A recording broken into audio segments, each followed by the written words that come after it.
اور ایک وبا تو ہمارے سارے ملک میں پھیلی ہوئی ہے میراث کے سلسلے کہ عورتوں کو میراث نہیں دی جاتی. جو جتنے بڑے مرنے والے کے بھائی بند ہوتے ہیں وہ میراث پر قابض ہو جاتے ہیں اور عورتوں کو میراث کا حقدار سمجھتے ہی نہیں. حالانکہ قرآن کریم فرماتا ہے کہ للرجال نصیب مما ترک الوالدان والاقربون وللنساء نصیب مما ترک الوالدان اقربون مما قلہ کثر نصیبا مفروضا، کہ جب کوئی کسی کے رشتہ دار انتقال کریں اور وہ اپنا کچھ مال چھوڑ کر جائیں تو اس میں مردوں کا بھی حق ہے، اس میں عورتوں کا بھی حق ہے.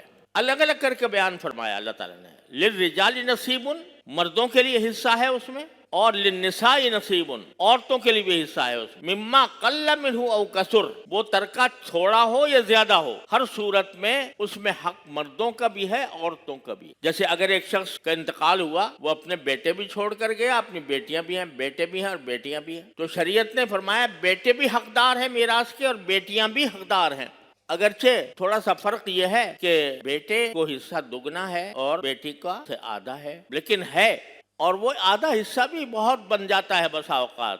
لیکن رواج ایسا پڑ گیا ہے پورے ملک میں کہ اگر اول تو میراث تقسیم ہی نہیں کرتے سرے سے، سب سے پہلا گناہ تو یہ ہوا. اب جو شخص بھی اس ترکے میں سے کھا رہا ہے وہ حرام کھا رہا ہے، اس واسطے کہ اس میں ہر ایک دوسرے شریک کا حصہ ہے. یہ خوب آپ یہ مسئلہ اچھی طرح ذہن میں بٹھانا چاہیے کہ جو ترکہ ہوتا ہے اس میں اگر فرض کرو 5 وارث ہیں تو جو چیز مرنے والا چھوڑ کر گیا ہے اس کی اگر ایک سوئی بھی اس کی ترکے میں شامل ہے، اس سوئی میں بھی 5 حقدار ہیں. اگر وہ ایک کپڑا چھوڑ کر گیا پہننے کا، اس کپڑے میں بھی 5 حقدار ہیں. اگر وہ کپڑا کوئی وارث دوسروں کی مرضی کے بغیر استعمال کر رہا ہے تو وہ حرام کر رہا ہے.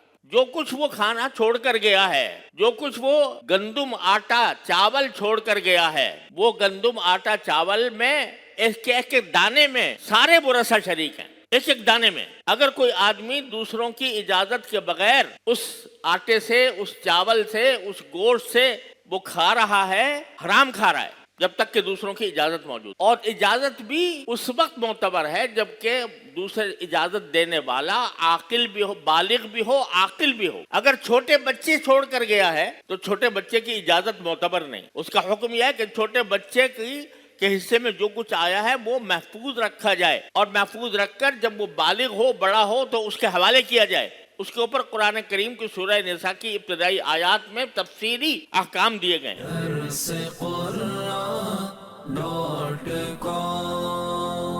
www.darsequran.com